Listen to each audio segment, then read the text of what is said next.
Welcome back, everybody, for another depth dive. Today we're going to be tackling a pretty dense book. Yeah. It's called Homos by Leo Bersani. Oh, yeah, I've heard of that one. Yeah, it can be a tough read, but I think it's really worth it. We're going to be focusing on his arguments about gay identity and visibility, which were obviously super relevant in the 90s when he was writing, but still have a lot of resonance today. Oh, absolutely. I mean, one of the things that really struck me was how Bersani kind of picks apart the very language that we use to talk about sexuality. Yeah. You know, he argues that even these seemingly simple terms like homosexual, Right. they're not actually neutral. They're loaded with all this cultural and historical baggage. It's like he's saying the way we categorize people can actually be a way of controlling them. Yeah. He even uses this term disciplinary project. Right. Which sounds kind of intense. It does. It does make you think about, what are the implications of that? Yeah, how do you see that playing out in the real world? Well, I mean, think about it this way. When we define someone solely by their sexuality, we're essentially reducing them to just that one aspect of their identity. Yeah. It becomes like their defining characteristic, Right. which then can really limit how they're seen and treated by society. It's like putting people in these neat little boxes, Exactly. And then it becomes easier to kind of control them. Right. And that kind of brings us to another key point that Bersani makes, which is about visibility. You would think more visibility for gay people would be a good thing, right? You would assume so. But Bersani suggests it's not that simple. No, he makes this really interesting argument that the increased visibility of gay men in the 90s, especially in the context of the AIDS epidemic, Right. actually had some unintended consequences. Okay.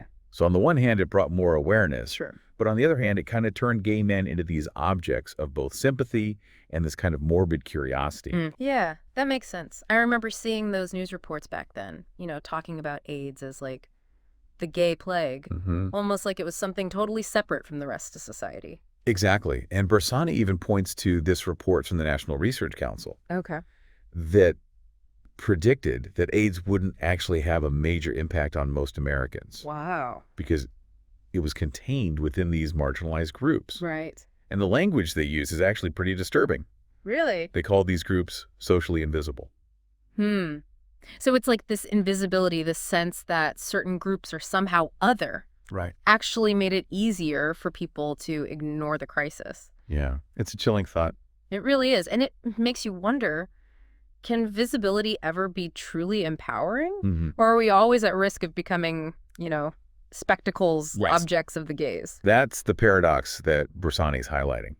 And he doesn't really offer any easy answers. Right. But he does challenge us to think about how we fight for equality without kind of reinforcing the very categories that marginalize us in the first place. Yeah, it's a delicate balance. It is. It's like walking a tightrope. It really is. And this all kind of ties back to Bersani's idea that we need to move beyond simply deconstructing the category of the homosexual. Yeah. He actually argues that there's something unique about gayness itself. Yeah. Something that can't be reduced to just another form of difference. He gets really passionate about this, actually. Yeah. Especially when he's criticizing those who try to sort of downplay the significance of gay desire.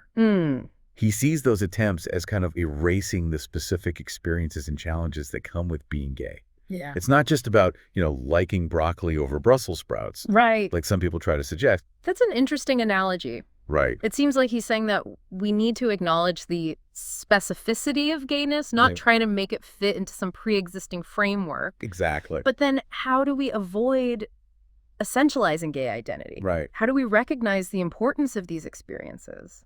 Without turning them into these rigid categories? That is the question. And that's something that Bersani grapples with throughout the book. Okay. And it leads him to one of his most kind of provocative arguments. Oh, really? Which is this idea that homo-ness itself, this desire for sameness, could actually be a force for social change. Wait a minute. A desire for sameness leading to social change. I know it sounds kind of counterintuitive, right? It does. I mean, you think most social movements are all about celebrating difference and diversity. Exactly. But Bersani makes a really compelling case. Okay. He argues that this desire for sameness can actually challenge those traditional social structures that are built on hierarchy and difference. Okay. And he looks at writers like André Gide, Marcel Proust, and Jean Genet. Okay, I've heard of all of them. Yeah, they all kind of explore this theme in their work in different ways. Okay, so I'm intrigued, but I need you to break this down a bit further for me. How does a desire for sameness disrupt social norms? Okay. And how do these authors kind of fit into Bersani's argument? So Bersani's argument is that usually desire is about wanting what we don't have, what's different from us, right? Yeah. But he's suggesting that desiring sameness can actually be a way of breaking free from that model. Okay. It's about connecting with something that reflects ourselves, that challenges that idea of desire as lack. So instead of constantly striving for something that we lack, Right. we can find fulfillment in a different kind of connection, a connection based on shared experience. Exactly. On a sense of belonging. Exactly. And that's kind of where these authors come in. Okay. Because Bersani uses their work to explore how this desire for sameness plays out in different ways, both positive and negative. And this is where things get really interesting, right? Yes. Because Bersani doesn't shy away from the darker side of this concept. No, he doesn't. He even brings up Jean Genet's controversial arguments about the Nazi regime, embodying a kind of destructive homo-ness. Right. It's a very provocative example. It is. But it's important to emphasize that Bersani is absolutely not endorsing Nazism. Right. He's using it as a provocative example, an extreme case Sure. of how this desire for sameness, when taken to its darkest conclusion, can lead to something truly horrifying. Right, because the Nazis were obsessed with racial purity Exactly. and eliminating difference. Right. So he's saying that this impulse towards sameness, while it can be a force for good, it can also be incredibly destructive if it's not carefully examined and channeled. Exactly. And that's a crucial point to remember as we kind of move into his analysis of SM. Okay. Because Bersani sees SM as another example of how this desire for sameness and the power dynamics that come with it can be both liberating and dangerous. Okay. Now we're getting to the heart of the matter. Yes. I'm ready to dive into Bersani's take on SM. Okay. Especially since he's taking on Foucault here, who's like the authority on power dynamics. Right. Well, remember, Foucault argued that SM could be this form of counterproductivity. Right.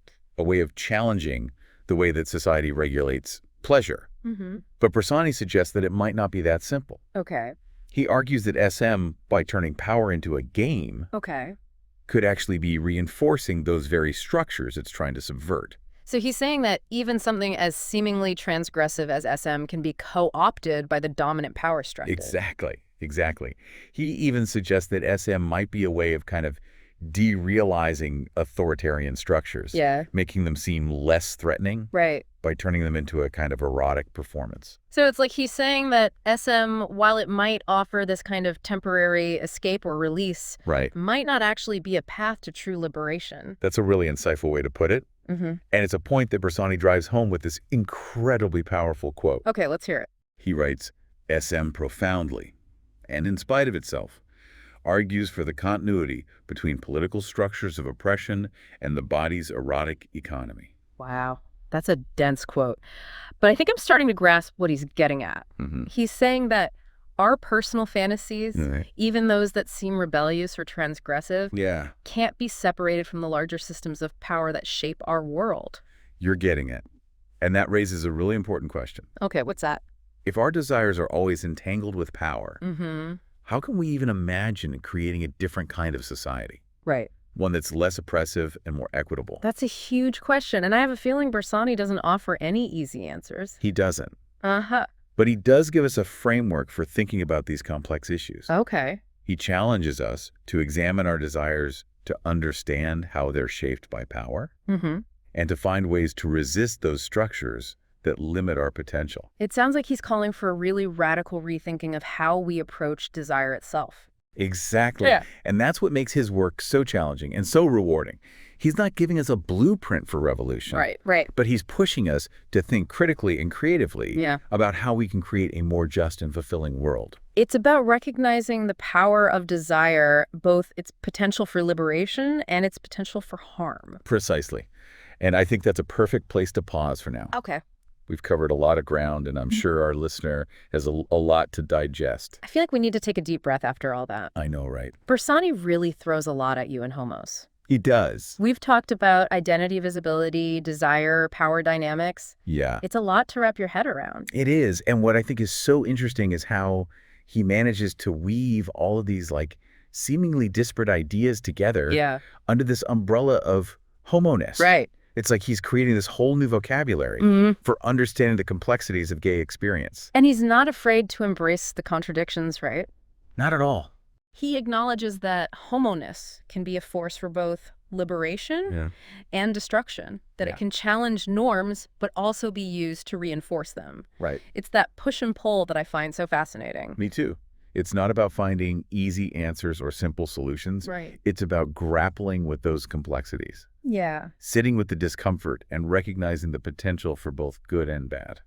So after spending all this time with Bersani, after like really diving deep into his arguments, what would you say is the biggest takeaway for you? That's a good question. What's the one thing you hope our listener walks away with? I think for me, it's this idea that we need to rethink our relationship with desire itself. Okay. Because Bersani argues that our culture's obsession with desire as lack, this constant striving for what we don't have, is actually what keeps us trapped in these systems of power and oppression. It's like we're on this endless treadmill. Exactly. Always striving. Yeah. Always wanting more, never truly satisfied. Yeah, and I think you can really see how that plays into those power dynamics. Right. If we're always focused on what we lack, yeah, it's easier to manipulate and control us. Totally. And so Bersani, through his exploration of homo-ness, is suggesting kind of a different model. He's proposing that a desire for sameness, a desire for connection, belonging, a kind of ecstatic merging, could be a powerful force for disrupting those hierarchies and creating new forms of sociality. Exactly. It's about recognizing the beauty and the power of those connections, those moments of sameness, and allowing them to fuel our vision for a more just and equitable world. So instead of constantly striving for what we don't have, we can actually find fulfillment in what we do have, in our connections with others, in our shared experiences, in those moments of genuine communion. Yeah, it's a radical idea. It is. It really is. To think that a desire for sameness could actually be the key to social transformation. But as we've discussed, it's not without its risks. It's not, no. That desire for sameness can be twisted. Yes. Like we saw with Janae's disturbing example of the Nazi regime. Exactly. And that's why Bersani doesn't offer us like a simple blueprint or a set of instructions. He's not saying, go out and desire sameness and everything will be fixed. No, not at all.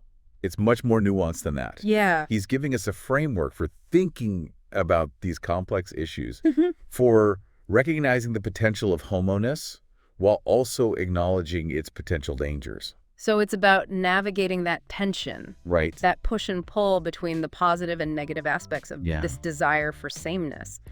It's about being aware of the risks while also embracing the possibilities. Exactly.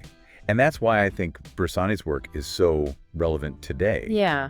Even though he was writing back in the 90s, we're still grappling with these same questions. Totally. About identity, desire, power, and social change. And his insights offer such a valuable perspective on how we might navigate these complex issues. So if we were to leave our listener with one final thought, something to ponder as they finish this deep dive, what would it be? I think it would be this.